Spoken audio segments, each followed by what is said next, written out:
Pay attention to the woman standing on platform 4 at Chicago Union Station at 6:47 p.m. on November 3rd.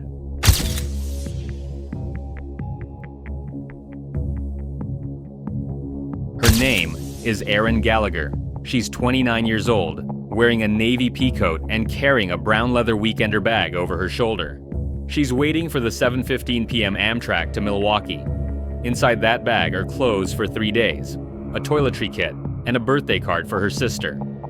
She planned to spend the weekend celebrating her sister's 30th birthday, return to Chicago on Sunday evening, and be back at work Monday morning. Now, watch the security camera feed from 6:52 p.m.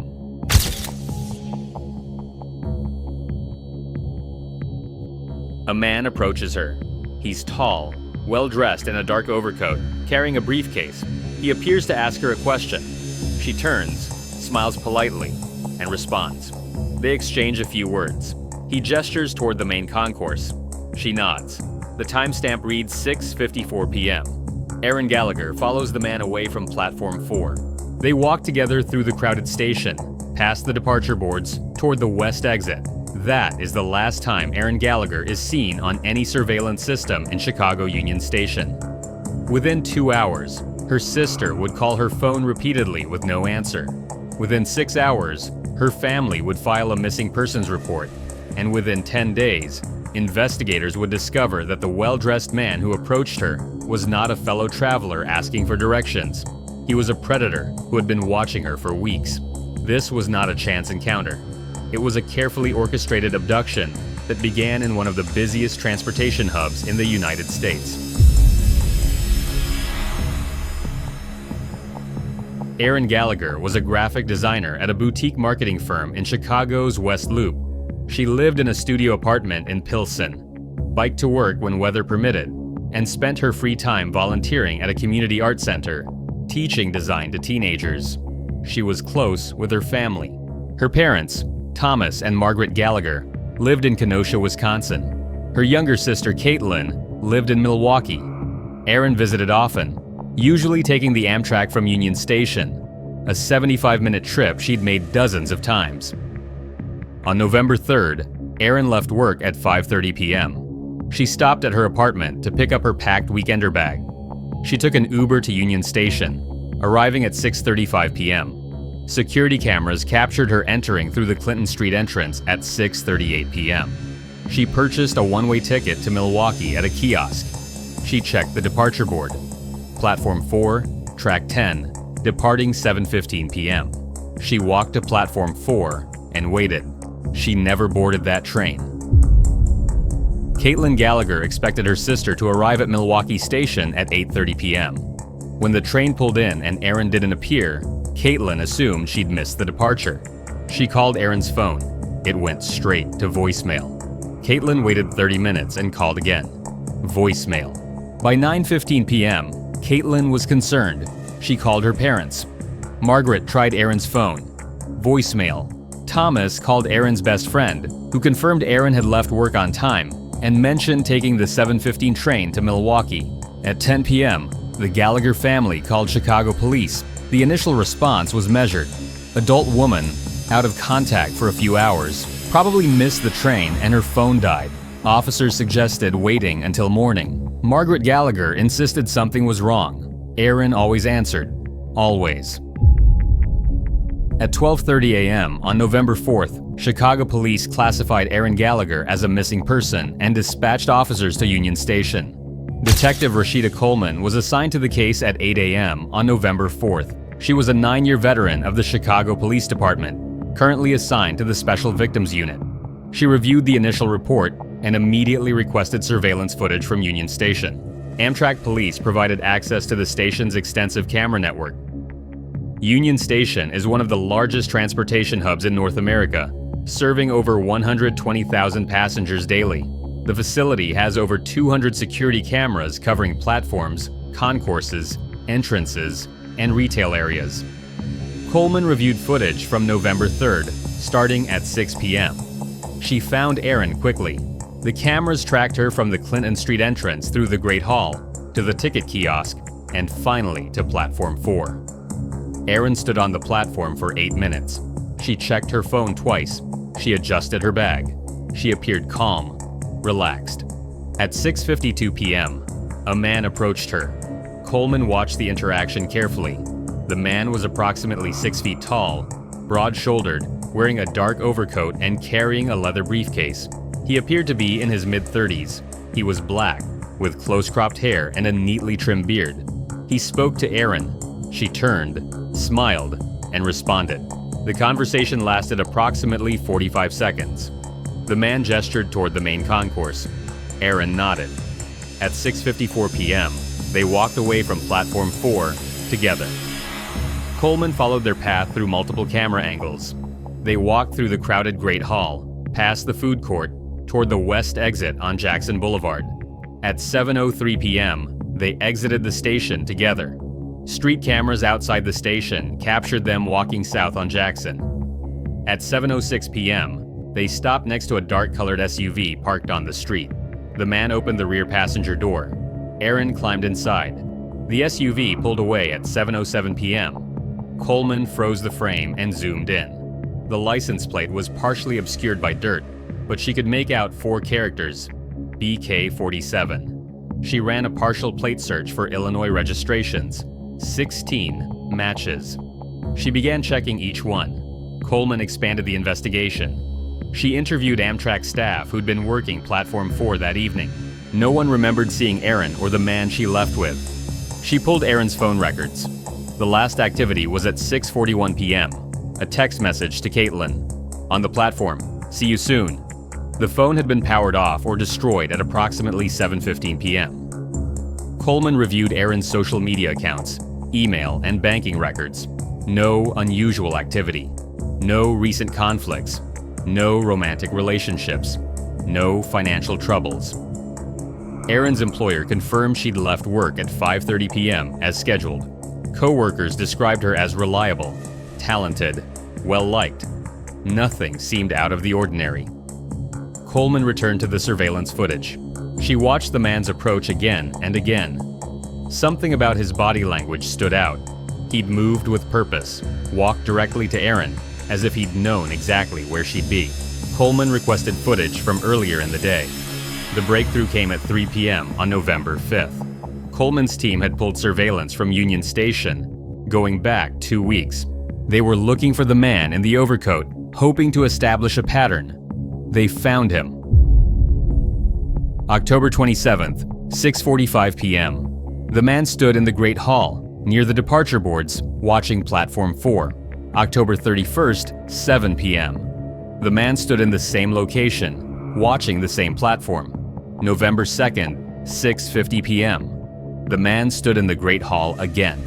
This time, the cameras captured him watching a specific person, Erin Gallagher, who was boarding a train to Milwaukee. He'd been surveilling her. Coleman pulled additional footage from October and September. The man appeared at Union Station on at least 8 separate occasions, always in the early evening, always watching the platforms. He was hunting. Coleman focused on the partial license plate.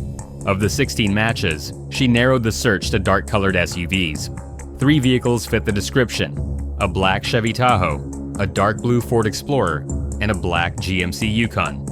She ran the registered owners. The Chevy Tahoe was registered to a rental company, Dead End. The Ford Explorer was registered to a family in Naperville. Coleman sent officers to verify the vehicle's location. It was parked in their driveway, not the vehicle. The GMC Yukon was registered to Adrian Kamau, a 34-year-old Kenyan immigrant living in the South Shore neighborhood. Coleman ran Kamau's background. No criminal record. He worked as a logistics coordinator for a shipping company. He'd lived in Chicago for 6 years. He was married with 1 child. On paper, Adrian Kamau was unremarkable. Coleman requested a photo from his driver's license. It matched the man from the surveillance footage. On November 6th, Detective Coleman obtained a search warrant for Kamau's residence and vehicle. The tactical entry team arrived at Kamau's home at 6 a.m. They knocked and announced. Kamau's wife, Grace, answered the door, visibly confused and frightened. Their 3-year-old daughter stood behind her. Kamau was not home. Grace said he'd left for work at 5 a.m. Officers detained Grace and her daughter in the living room while the search team swept the house. The home was modest, clean, well kept. Family photos lined the walls. Children's toys were scattered in the living room. The kitchen smelled of coffee. In the basement, investigators found something that didn't fit: a locked storage room. The door was secured with a heavy-duty padlock. The officers cut the lock. Inside, they found a workshop, a workbench with tools, shelves lined with supplies, and in the corner, a large plastic storage container. The container held items that made the investigators' blood run cold: women's clothing, jewelry, wallets, identification cards. 8 different women, 8 driver's licenses, 8 faces. Erin Gallagher's wallet was among them. A statewide alert was issued for Adrian Kamau.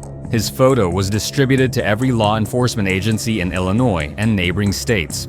His employer confirmed he hadn't reported to work that morning.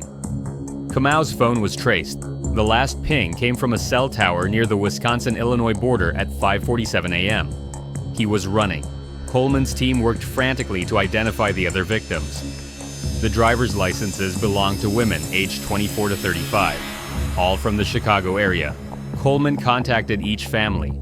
3 of the women had been reported missing within the past 14 months. The other 4 had never been reported. Coleman would later learn they were estranged from family or living transient lifestyles. None of the women had been found. Coleman now understood the scope of what they were dealing with. This was not a single abduction. Adrian Kamau was a serial predator. The search for Erin Gallagher became a race against time. Kamau's vehicle was located at 2:15 p.m. on November 6th, abandoned in a commuter parking lot in Kenosha, Wisconsin, 15 miles north of the Illinois border. K-9 units swept the vehicle. They found trace evidence of blood in the rear cargo area. DNA testing would later confirm it belonged to at least 3 different individuals. Kamau had switched vehicles. He was still on the move. Coleman coordinated with Wisconsin State Police, and the FBI. Kamau's photo was released to the media. Tips began flooding in, but none led to credible sightings. On November 7th, investigators made another discovery at Kamau's home. Hidden in a false panel in the basement ceiling was a second laptop. The device was password protected, but forensic analysts cracked it within hours.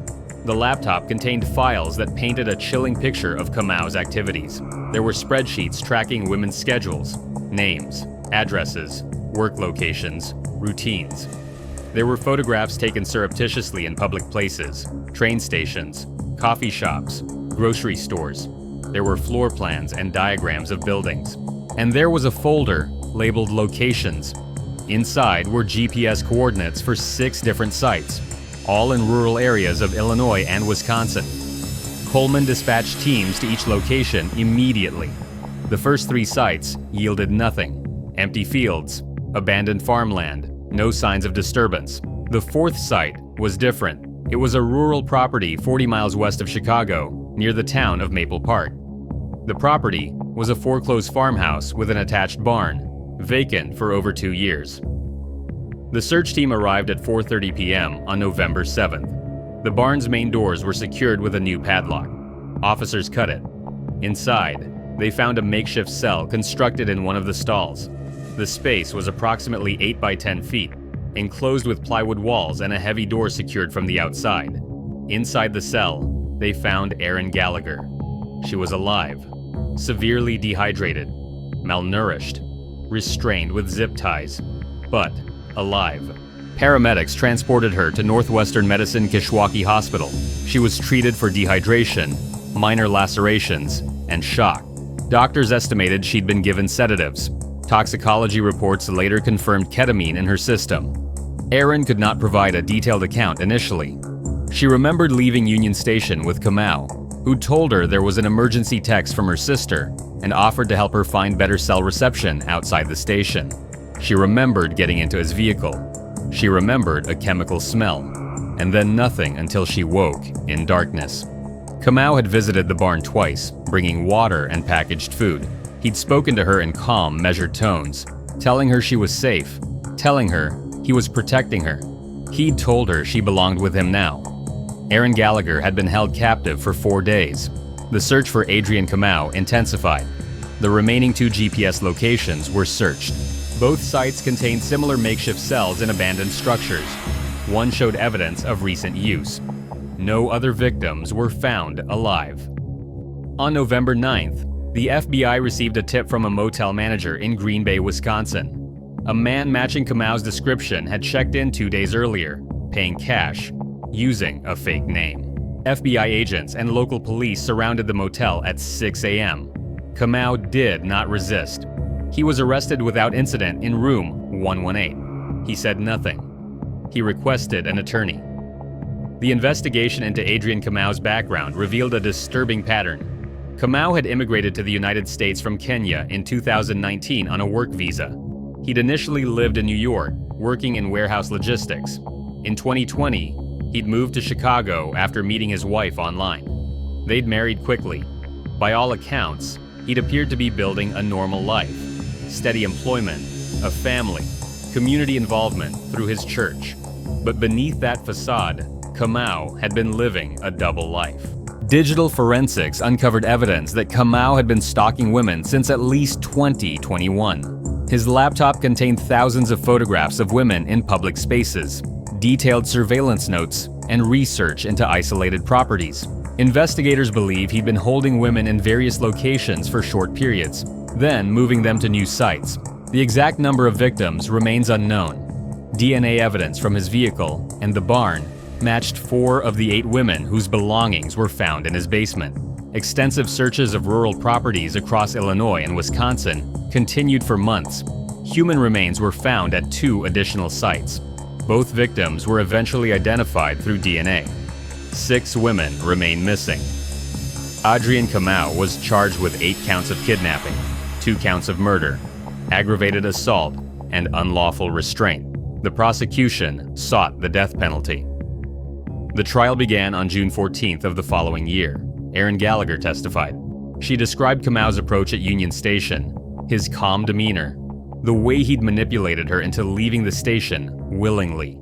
She described waking in darkness, the terror of not knowing where she was or why this was happening. Forensic experts testified about the evidence found in Kamau's home and vehicle. Digital forensic specialists walked the jury through the spreadsheets, the photographs, the GPS coordinates. Kamau's defense team argued diminished capacity and cultural trauma.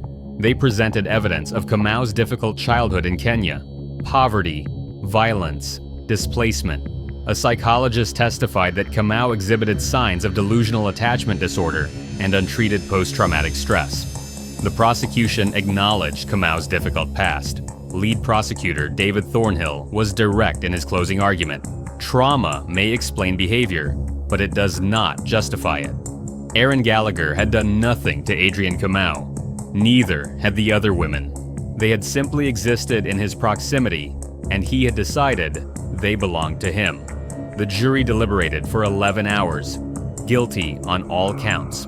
Adrian Kamau was sentenced to life in prison without the possibility of parole, plus 120 years on the additional charges. Erin Gallagher spent 2 months in intensive therapy following her rescue. She could not return to her apartment in Pilsen. Too many memories, too much fear. She moved back to Kenosha to live with her parents. She did not return to her job at the marketing firm. For nearly a year, she barely left her parents' home. Slowly, with the support of her family and a trauma therapist, Erin began to rebuild. She started taking online graphic design courses. She began working remotely for small clients, designing from the safety of her childhood bedroom. 3 years after her abduction, Erin moved into her own apartment in Milwaukee, close to her sister. She now works as a freelance designer and volunteers with a nonprofit that supports survivors of abduction and human trafficking. She advocates publicly for improved security measures at major transportation hubs. She testified before the Illinois State Legislature in support of House Bill 892, which mandates enhanced surveillance systems and real-time monitoring at all Amtrak stations in the state. The bill passed. It's known as Erin's Law. Union Station upgraded its security protocols following Erin's case. The number of security cameras was doubled. A centralized monitoring system was implemented, with trained personnel watching live feeds. Additional Amtrak police officers were assigned to patrol platforms during peak hours. Erin Gallagher never took a train from Union Station again. She drives or flies when she needs to travel. Her weekender bag, the brown leather bag she'd carried that night, was returned to her after the trial. She keeps it in her closet. She's never used it again, but she can't bring herself to throw it away. Her sister Caitlin keeps a photograph on her desk. It's from her 30th birthday weekend, the celebration Erin never made it to. In the photo, taken the following year, both sisters are smiling, arms around each other. Caitlin looks at that photograph every day. It reminds her how close she came to losing her sister. It reminds her that Erin survived. Erin Gallagher walked into Union Station planning a weekend with family. She walked into a nightmare instead, but she came home. That's what matters most.